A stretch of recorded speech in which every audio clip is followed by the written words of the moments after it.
አንድን መኪና ለመቀባት ብቻ የ10 ዘመናዊ መኪናዎችን ዋጋ የሚያህል ገንዘብ ማውጣት እብደት ወይስ ጥበብ? በሜርሴዲስ ቤንዝ ዓለም ፍጹምነት ዋጋ አይተመንለትም። ለዓለማችን መሪዎችና ባለጸጎች የሚመረተው ሜባች ቀለሙ የሚቀባው በማሽን ሳይሆን ልክ እንደ ውድ የጥበብ ስራ በሰው እጅ ነው። ዛሬ በሩን ዘግቶ ለዓለም ሕዝብ ክልከላ ያደረገው በቢሊዮን የሚቆጠር ብር የፈሰሰበትን የዚንደልፊንገን ፋብሪካ ቁልፍ ሰብረን እንገባለን። እነዚህ መኪኖች ለምን ይህን ያህል ውድ ሆኑ? በምርት ሂደት ውስጥ የተደበቀውና ለዓመታት የማይዘገየው ያ ልዩ ቅባት ምንድን ነው? መልሱን ቪዲዮ መጨረሻ ላይ ያገኙታል።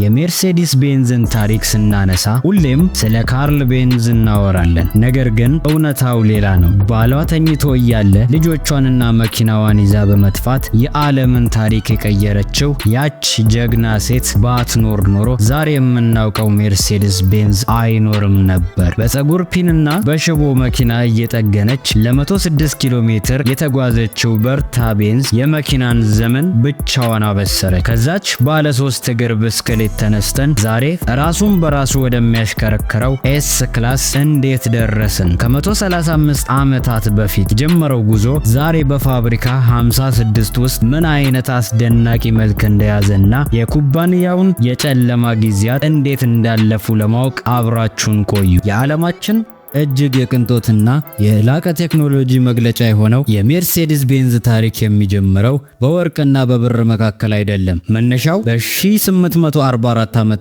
በጀርመን ሙህልበርግ ከተማ ውስጥ ካርል ቤንዝ በተባለ የባቡር ሹፌር ልጅ ቤት ነበር። ካርል ገና በ2 ዓመቱ አባቱ ሲሞት ቤተሰቡ ለከፍተኛ የገንዘብ ችግርና ድህነት ተዳረገ። ብዙዎች በዚህ ሁኔታ ውስጥ ቢሆኑ ኖሮ ተስፋ ይቆርጡ ነበር። ነገር ግን የካርል እናት ብርቱ ሴት ነበረች። ለልጇ የተሻለ ህይወትን ለመስጠት ስትል የራሷን የህይወት ፍላጎት ሁሉ በመተው ትምህርቱን ቀጠለች። ካርልም በዚያች ትንሽ ከተማ ውስጥ በነበረው ጥቂት የትምህርት ዕድል ውስጥ ብልህነቱን በማሳየት በ15 ዓመቱ የካርል ስሩሄ ፖሊቴክኒክ ዩኒቨርሲቲ ገብቶ መካኒካል ኢንጂነር ለመማር በቃ። ካርል ከትምህርት ቤት እንደወጣ ለ7 ዓመታት ያህል በተለያዩ የሥራ መስኮች ቢንከራተትም ከሥራዎች ሁሉ ጋር ሊዋሃድ አልቻለም። ምክንያቱም ውስጡን እያቃጠለ ያለው አንድ ታላቅ ህልም ነበረው። ፈረስ የማይጎትተው ራሱን ችሎ በኢንጂን የሚንቀሳቀስ ሰረገላ መፍጠር። በዚህ ተመስጦ በ1871 ዓመተ ምህረት በማንሃይም ከተማ ውስጥ በራሱ ጥረትና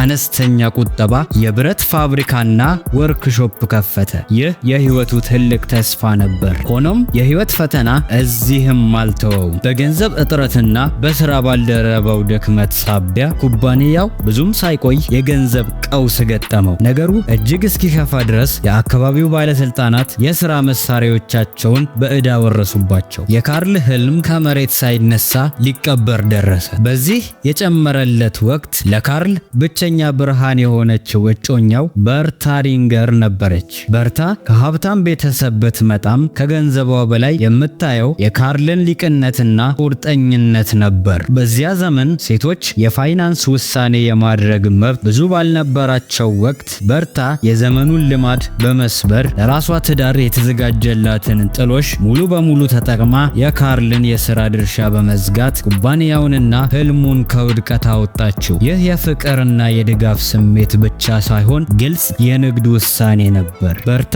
በንግድ አስተዳደር ረገድ የካርልን ድክመት አሟልታ ካርል ሙሉ ትኩረቱን በፈጠራ ስራው ላይ እንዲያደርግ አስቻለችው። በዚህ መረጋጋት ውስጥ ነበር ካርል የዘመናዊ መኪና ምሰሶ የሆኑትን ፈጠራዎች የሻማ፣ የክለች፣ የጊር ሻፍትና የራዲያተር መርሆችን የፈጠራ ባለቤትነት መብት እንዲያገኝ ያደረገው። በርታ በፋይናንስ ኃላፊነት ላይ እንደቆመች ካርል ለዓመታት ሲያልመው የነበረውን መኪና በ1884 ዓመተ ምህረት ገነባ። እርሱም ቤንዝ ፓተንት ሞተር ዋገን ወይም ቤንዝ ፓተንት ሞተር ዋገን ተባለ። ካርል ይህን የፈጠረው ከፈረስ ሰረገላ ጀርባ ኢንጂን በመግጠም ሳይሆን ኢንጂኑ በመሃል ላይ ያደረገው አዲስ ንድፍ በመጠቀም ነበር። ይህ ባለ 3 ጎማ ብስክሌት በ0.75 የፈረስ ጉልበት ባለ አንድ ሲሊንደር ኢንጂን የሚንቀሳቀስ ሲሆን ከፍተኛ ፍጥነቱ 16 ኪሎ ሜትር በሰዓት ብቻ ነበር። ካርል ሞተር ዋገንን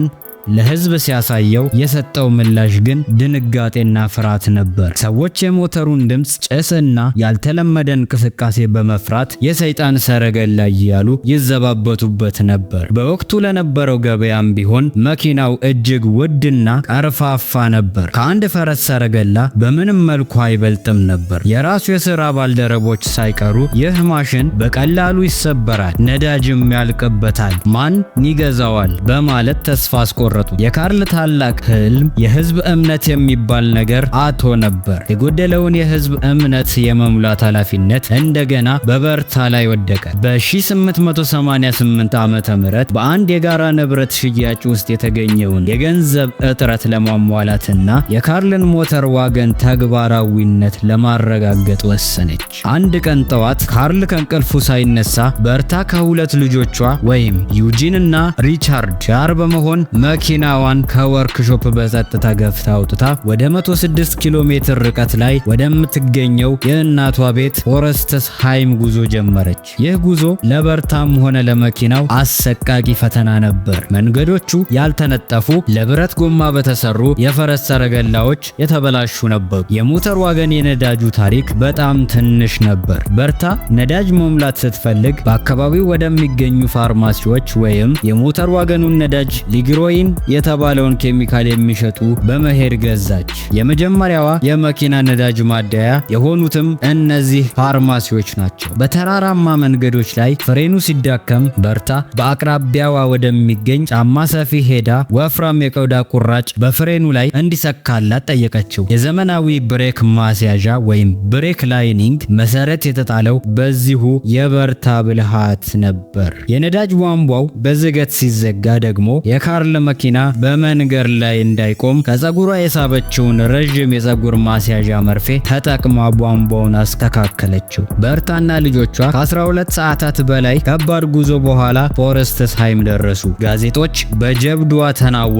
በርታ ቤንዝ መኪናው አስተማማኝ የረዥም ርቀት መጓጓዣ መሆኑን በተግባር በማሳየት የካርልን ህልም ወደ የንግድ እውነታ ቀየረችው። ይህ የህይወት አድን ጉዞ ቤንዝና ሲኢአይ በአውሮፓ ትልቁ የመኪና አምራች እንዲሆን አድርጓል። ቤንዝ በበላይነት ላይ እያለ ከ60 ማይል ያህል ርቀት ላይ የነበረው ዳይምለር ሞተርን ገሰልሻፍት ወይም ዲኤምጂ በከፍተኛ ፍጥነትና በቅንጦት ላይ ያተኮረ ፉክክር ጀመረ። መስራቹ ሃትሊቭ ዳይምለር የንግድ አዋቂ ሲሆን ዋና መሐንዲሱ ደግሞ ዊልሄልም ማይባክ ነበር። እነዚህ ሰዎች የቤንዚን አስተማማኝነቱን አልተቃወሙም። ፍጥነትን የቅንጦት ገበያው መሰረት እንደሆነ ያምኑ ነበር። የውድድሩ ትልቁ ለውጥ የመጣው በ1901 ዓመተ ምህረት ነው። የኦስትሪያው ባለጸጋና የዳይምለር ትልቁ አከፋፋይ የነበረው ኤሚል ጄሊኔክ በአውሮፓ ሽቅድምድም ላይ የበላይ የሚሆን መኪና ጠየቀ። የዚህን መኪና ስም ደግሞ በ10 ዓመቷ ልጁ ስም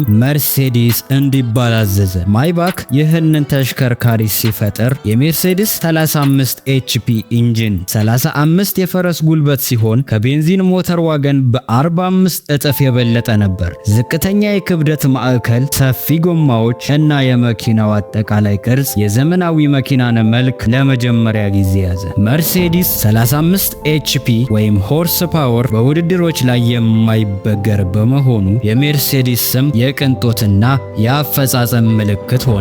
የዳይምለር ኩባንያ ሁሉንም ሞዴሎቹን ወደ መርሴዲስ በመቀየር የቤንዝን ዝና አከሸፈው። የቤንዝ የሥራ ባልደረቦችም በፉክክሩ ተበሳይተው የካርልን ፍላጎት በመቃወም ፈጣን የውድድር መኪናዎች ማምረት ሲጀምሩ ካርል በንዴት ከኩባንያው ወጣ። ይህ ታላቅ ፉክክር ለብዙ ዓመታት ቢቀጥልም በአንደኛው የዓለም ጦርነት በጀርመን የኢኮኖሚ ወቅት ሳቢያ ሁለቱም ኩባንያዎች የገንዘብ ችግር ገጠማቸው። እርስ በርስ መፎካከር የማያስችልበት ደረጃ ላይ ሲደርሱ በሕይወት የመቆየት ብቸኛ መፍትሄ አንድ ላይ መሆን እንደሆነ ተረዱ።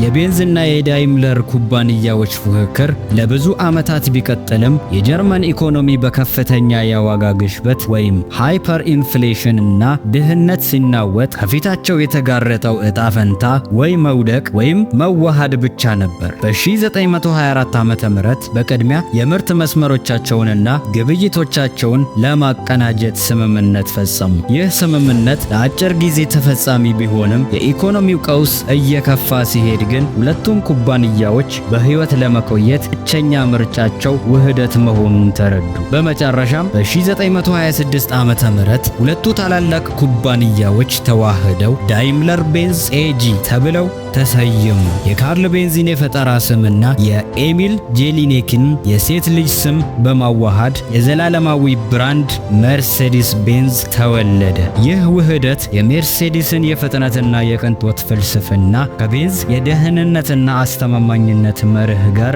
አንድ አደረገ። ከዚያ በኋላ የኩባንያው አዲሱ ምልክት የሆነው ባለ 3 ጫፍ ኮከብ የጀርመን የምህንድስናን ሊቅነት መገለጫ ሆነ። የኩባንያው አዲሱ ስኬት ብዙም ሳይቆይ በጀርመን አገዛዝ ለውጥ ምክንያት አቅጣጫውን ቀየረ። በ1933 ዓመተ ምህረት አዶልፍ ሂትለር ወደ ስልጣን ሲመጣ የጀርመንን የኢንዱስትሪ ጥንካሬና ብቃት ለማሳየት ሜርሴዲስ ቤንዝን እንደ ፕሮፓጋንዳ መሳሪያ ለመጠቀም ወሰነ። ኩባንያው ከፍተኛ የመንግስት ድጎማ በመቀበል በዓለም አቀፍ እሽቅድምድም ላይ የበላይ የሆኑትን ሲልቨር አውሮስ የተባሉ መኪናዎችን እንዲያመርት ተደረገ። የቅንጦት ሞዴሎች የሆኑት መርሴዲስ ቤንዝ 770 ግሮሰር ደግሞ ለሂትለርና ለከፍተኛ የናዚ ባለስልጣናት መጓጓዣነት አገለገሉ። ይህም መኪና የስልጣንና የግፍ ምልክት እንዲሆኑ አስገደደው። በ1939 ዓመተ ምህረት ሁለተኛው የዓለም ጦርነት ሲጀመር የሲቪል መኪና ምርት ሙሉ በሙሉ ቆመ። ዳይምለር ቤንዝ ሙሉ በሙሉ ወደ ወታደራዊ ምርት ተለወጠ። ፋብሪካዎቹ የትራንስፖርት መኪናዎችን፣ የፋይተር አውሮፕላን ሞተሮችንና የታንክ ክፍሎችን ማምረት ጀመሩ። ይህ ታሪክ ግን እጅግ የጨለመበትንና ኩባንያውን ዛሬም ድረስ በታሪክ ፊት የሚጠየቅበት ምዕራፍ አለው። ጦርነቱ እየከበደ ሲሄድ የሰው ኃይል እጥረት አጋጠመ። ኩባንያው ይህንን ለመሸፈን የወሰነው ውሳኔ እጅግ ሰብአዊነት የጎደለው ነበር። የግዳጁ የጉልበት ሥራ ወይም ፎርስድ ላቦር መጠቀም። ከምስራቅ አውሮፓ የተጠለፉ ሰላማዊ ዜጎች፣ የጦር እስረኞችና ከማጎሪያ ካምፖች ወይም የተወሰዱ እስረኞች በፋብሪካ ውስጥ እንዲሰሩ ተገደዱ። በ1944 ዓመተ ምህረት ብቻ ከ63000 በላይ ከሚሆኑት የኩባንያው ሰራተኞች መካከል ግማሽ ያህሉ ወይም 49% በግዳጅ የሚሰሩ ነበር። እነዚህ ሰራተኞች ከባድ የሥራ ጫና፣ የረሃብና የጭካኔ አገዛዝ ይደርስባቸው የነበረ ሲሆን የብዙዎቹ ሕይወት በዚሁ ፋብሪካ ውስጥ አብቅቷል። የሰብአዊነት መርሆች ሙሉ በሙሉ ተረግጠው ነበር። በ1945 ዓመተ ምህረት ጦርነቱ ሲያበቃ የሜርሴዲስ ቤንዝ ፋብሪካዎች በአላይድ ቦምበር ጥቃት ተመተው ፍርስራሽ ሆነው ቀርተዋል። ኩባንያው የገንዘብ ሀብቱ ተወርሷል። የአስተዳደሩም ከናዚ አስተሳሰብ እንዲነጻ ወይም ዲናዚፊኬሽን ተደርጎ ተቆጥሯል። ከታላቅ የሞራል ዕዳና የገንዘብ ውድቀት መነሳት ነበረበት። የመጀመሪያ ስራቸው ቀላል የሆኑትን 107000 ሞዴሎች ወይም አምቡላንስ፣ ፖሊስና መላኪያ መኪናዎችን ማምረት ነበር። ነገር ግን ከጦርነቱ በኋላ ኩባንያው ያደረገው ዋና የፍልስፍና ለውጥ ለዘለቄታው ስኬት መሰረት ሆነ። የቴክኖሎጂ አቅኝነትን ከሰብአዊ ደህንነት ጋር አጣመረ። ይህም የጀመረው በ1950ዎቹ በአደጋ ጊዜ የሚሰበሰብ አካል ወይም ክራምፕል ዞንስ ቴክኖሎጂ ፈጠራ ነው። ከዚያም በ1972 ዓመተ ምህረት የዓለምን ትኩረት በይፋ ወደ ራሱ የሳበው ኤስ ክላስ መኪና ተወለደ። ኤስ ክላስ የቅንጦት ከመሆኑ ባሻገር ለዓለማችን አዲስ የደህንነት መመዘኛ የሚፈጥር መድረክ ሆነ። በብዙ የዓለም ሀገራት ሕግ ከመውጣቱ በፊት ሜርሴዲስ ቤንዝ የሚከተሉትን ቴክኖሎጂዎች በኤስ ክላስ ውስጥ አስቀመጠ። በ1978 ዓመተ ምህረት W116 EBS ወይም አንቲሎክ ብሬኪንግ ሲስተም፣ ይህም መኪናው ሲቆም ጎማዎቹ እንዳይንሸራተቱ በማድረግ የመቆጣጠር ችሎታ እንዲኖር ያደርጋል። በ1981 ዓመተ ምህረት W126 የአሽከርካሪ ኤርባግ ወይም ድራይቨርስ ኤርባግ እና የመቀመጫ ቀበቶን የሚያጠናክር ስርዓት። በ1995 ዓመተ ምህረት W140 ESP ወይም ኤሌክትሮኒክ ስታቢሊቲ ፕሮግራም፣ ይህም መኪናው እንዳይገለበጥ ወይም ከመንገድ እንዳይወጣ በራስ ስር የሚከላከል ስርዓት ነው። በ1978 ዓመተ ምህረት W116 ABS ወይም አንቲሎክ ብሬኪንግ ሲስተም። ይህም መኪናው ሜርሴዲስ ቤንዝ የህይወት አድን ቴክኖሎጂዎች የፈጠራ ባለቤትነት መብቱን ወይም ፓተንት ሳይቀይር ለሌሎች ኩባንያዎች ፈቅዷል። ይህ የደህንነት ፍልስፍና ኩባንያው በዓለም ፊት ያለውን የሞራል ኃላፊነት ያረጋገጠበት መንገድ ሲሆን ዛሬም ድረስ ለሚያመርተው ለእያንዳንዱ ሞዴል መሰረት ነው። የሜርሴዲስ ቤንዝ የደህንነትና የቅንጦት ታሪክ በመጨረሻው የቴክኖሎጂ ምዕራፍ ላይ የደረሰው በሲንደልፊንገን በሚገኘው ፋብሪካ 56 ነው። ይህ ፋብሪካ የተገነባው በአንድ የላቀ መርህ ነው። ይህም የምርት ሂደትን ሙሉ በሙሉ በዲጂታል መንገድ ማቀናጀት ማለት ነው። ፋብሪካው መሬት ላይ ከመገንባቱ በፊት የሥራው ሂደት በሙሉ በቨርቹዋል ኮምፒውተር ሞዴል ተፈጥሮ ነበር።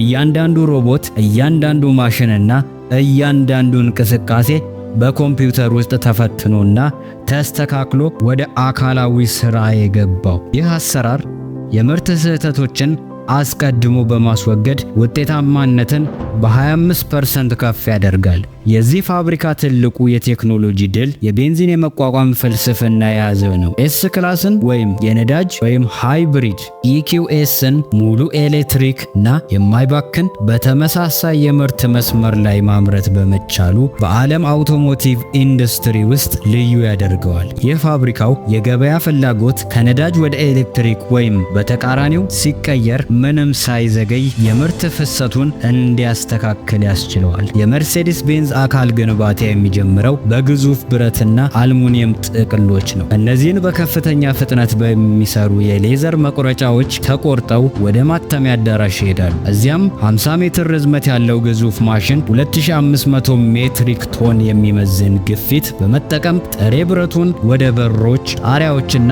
የሰውነት ፓናሎች ይቀርጻል። ይህ ማሽን በሰዓት 900 ያህል አካላትን በማምረት የፋብሪካው የልብ ምት ይፈጥራል። ከዚህ በኋላ የሰውነት አካል ወደ ቦዲ ሾፕ ይገባ። ከ1000 የሚበልጡ ሮቦቶች በ10 የተለያዩ የብረት መቀላቀያ ቴክኒኮች ወይም እንደ ሌዘር ብየዳ፣ ሪቬት እና ሙጫ በመጠቀም የብረትና የአልሙኒየም ክፍሎችን ያዋህዳሉ።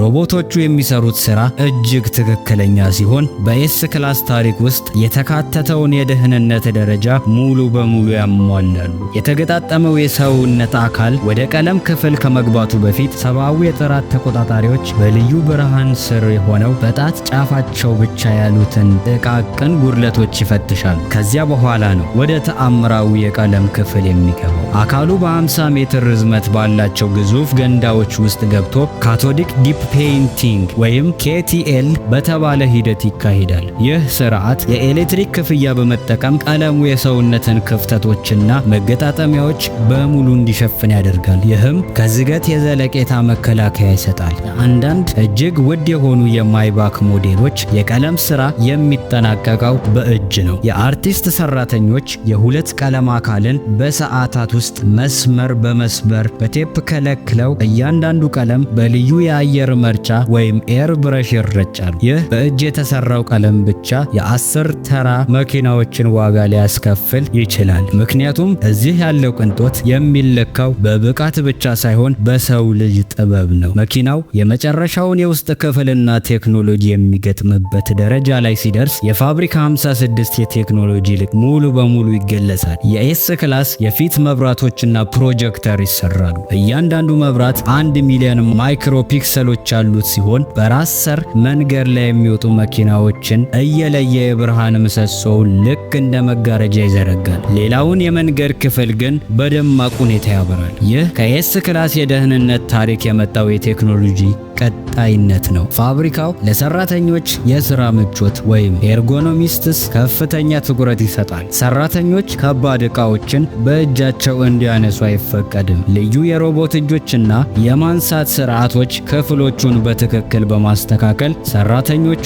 ምቹ በሆነ ሁኔታ እንዲሰሩ ያስችላቸዋል። ምክንያቱም ሜርሴዲስ ቤንዝ ፍጹምነት የሚመጣው ከሚደሰት ሰራተኛ መሆኑን ያምናል። የፋብሪካው የፋብሪካው ጣሪያ በሙሉ በፀሐይ ኃይል ፓነሎች ተሸፍኖ ከተጠቀሙ በኋላ እንደገና ጥቅም ላይ ከዋሉ የኤሌክትሪክ መኪና ባትሪዎች በተሰራ የማከማቻ ስርዓት አማካኝነት ይሰራል። መርሴዲስ ቤንዝ የቅንጦትና የአካባቢ ጥበቃ አብረው መሄድ እንደሚችሉ በተግባር አሳይቷል። በመጨረሻም ኤስ ክላስ፣ ኤኪውኤስ እና ማይባክ የመጨረሻውን የጥራት ፍተሻ ጨርሰው የሶስት ጫፍ ኮከብ ምልከታቸውን ሲያገኙ የምድር የአየርና የባህር እንቅስቃሴ ምልክት።